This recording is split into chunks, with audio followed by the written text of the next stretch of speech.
Fast forward, they're signing the Hunter Biden laptop is fake letter. And I do believe they're going to try to lock him up in prison.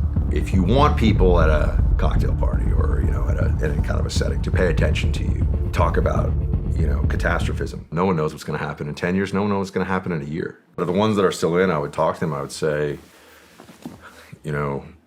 how is it over there? And they just give me their very general assessments. But it's unsurprising, I'm sure, for everyone to hear. It's woke, just like so much of the rest of the federal government is at this point in terms of policy. And without the war on terror, or whatever you want to call it, to be the primary mission, I think people are much more concerned with some of the bureaucratic, both navel-gazing and activism that's going on. Real concerns. How bad is it over there? I mean, I had a friend who was going to come out, and he reached out to me, and he said he was all fired up to come out. I mean, when I was in the CIA, I actually created something called the Freedometer, which was it was always like a poster we put up in the office, and it was like measuring freedom. It was like Team America was like very high, and like Reagan, and then you kind of go down this, and it was a joke, right? And everyone thought it was pretty funny. I mean, we just went. It was like board analyst guy stuff, and created the Freedometer or the Freedom Meter, some people called it. And I remember that like one of the sort of more woke managers one day was like, "You guys realize this is a Hatch Act violation, right?" A what? Hatch Act violation, federal law, Hatch Act. And I was like, "It's a Hatch Act violation? Like, it's a fucking joke. Like, what are you talking about?" Oh, but because Reagan was on the poster and like a positive, I mean, there were like freedom fries were on there like low. I mean, it was a joke. It was a joke. Yeah. No sense of humor. No sense of humor allowed. And but it wasn't that it was inappropriate.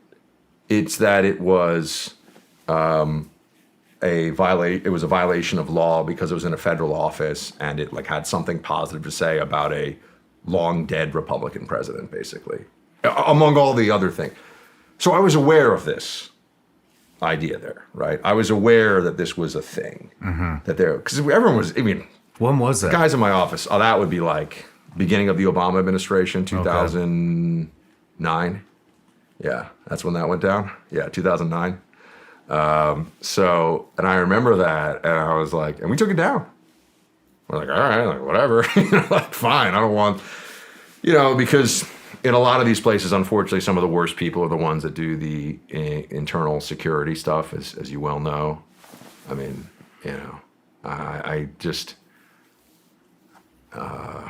it's like the worst dean of your high school, like the worst high school dean imaginable, but actually given the powers of the federal government. They never find anyone who's actually doing anything. Like, they never actually stop any of the leaks or any of the bad stuff. They just harass everyone who's actually trying to do their job and be a good person and wants to be a patriot and serve.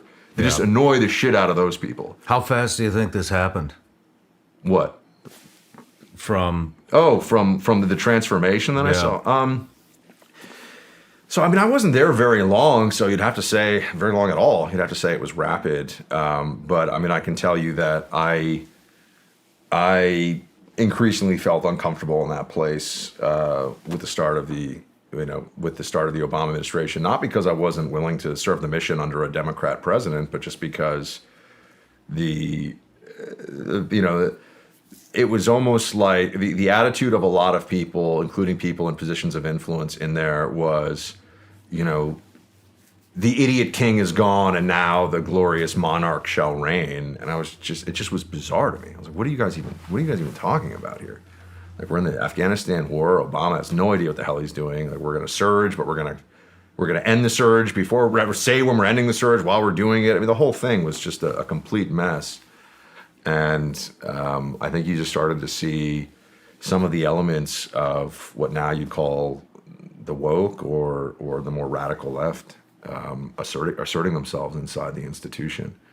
And you can see this because some of the people who were running it then, fast forward, they're signing the Hunter Biden laptop is fake letter. So I'm not, this isn't something that I've just come up with on my own out of nowhere, and there's no basis for this. And you had people that were running these institutions became liars, became propagandists for the regime, for the collective, for the apparatus, and did tremendous damage to it.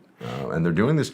The decision to politicize everything has been a long time in the making, but in this country, the move to politicize everything has rapidly accelerated over the last 15 years. That's, yeah, I feel like it's rapidly accelerated in the last 3 years. Well, for sure. I think it's almost like a boulder rolling down the hill, right? Like it takes a little bit, but now it's getting to its maximum velocity. I mean, I was having a discussion about this a couple days ago with somebody, and they think that they're losing all these agendas. They think that they're losing, and that's why it's going full force.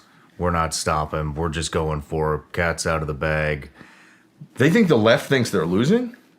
Oh man, I wish whoever this is, I could go back and listen to some Sean Ryan podcast episodes here. It wasn't on the show. Oh, it wasn't on the show. No, People you talk to, show. okay? Because I was going to say, I think that they increasingly view themselves as unconstrained by the rules of the game as we've known them for a very long time. I think that the push doesn't come from a place of their ideas are weak, their arguments are weak. So that's always going to be an insecurity. But in terms of their power within the system, I mean, they're about to indict again. I should say, further indict the Republican nominee for the presidency. They're going to try to take him out using the judicial system as a weapon, and I do believe they're going to try to lock him up in prison.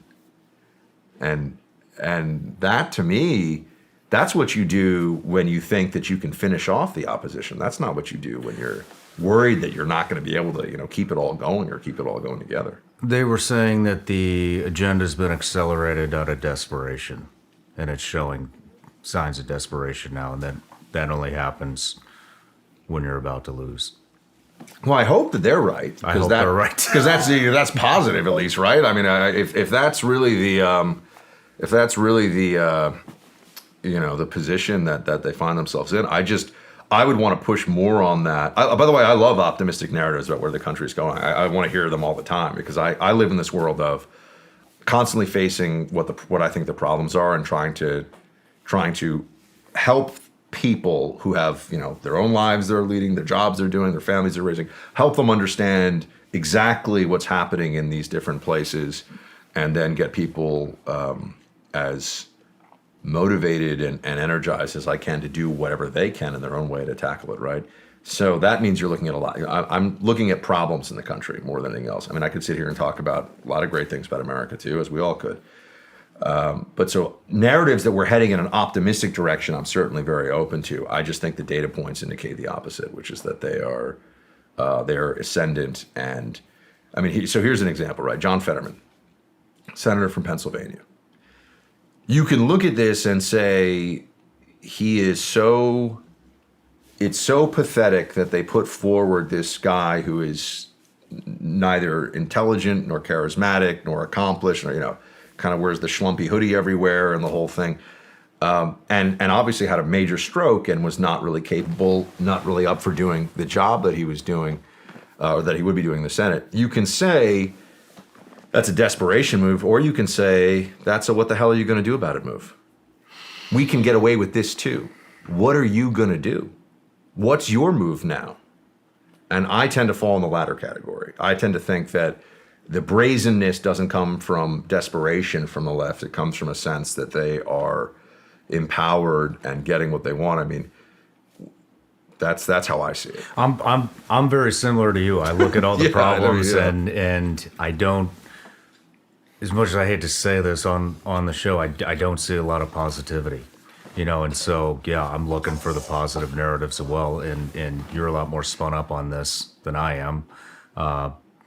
Because of your show and everybody that you are around and the access that you have. But I just wanted to hear what you thought about that. No, sure. No, look, I love hearing points of view that can make me feel more hopeful about the future of the country. I think it's necessary too, because you can get, I mentioned Michael Crichton before, and he had an insight. This is for everyone, I'm sure everyone knows, but just, wrote Jurassic Park, created the show ER, wrote Andromeda Strain, Congo, Rising Sun. I mean, it was just like a bestseller machine back in the 80s and 90s. And he gave an interview once where he said, what you have to understand is that catastrophism is always interesting, and it goes beyond interesting to people. He means it catches people's mindset, catches their attention.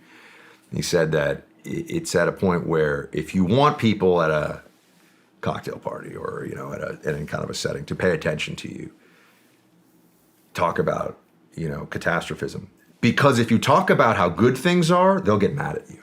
And I always thought that was so interesting, because everyone's generally so focused on the possibility of collapse and destruction and challenges your brain, right? We've from an evolutionary standpoint, we're supposed to survive, reproduce. Like that's stay safe, stay fed, reproduce. Like that's what we're supposed to do. And in our modern society, we don't really have it anymore. So we have these the amygdala, like the lizard brain, and we have these things that are honed to keep us alive that instead start focusing on like what's going to happen with that next promotion, or what's going to happen with climate change, or people get all these fixations. But it's hard because if you try to tell people that overall, like I always say, I'm very optimistic about the day to day. I'm pessimistic about the future. So I don't know if that's helpful for people, but I mean, I think, you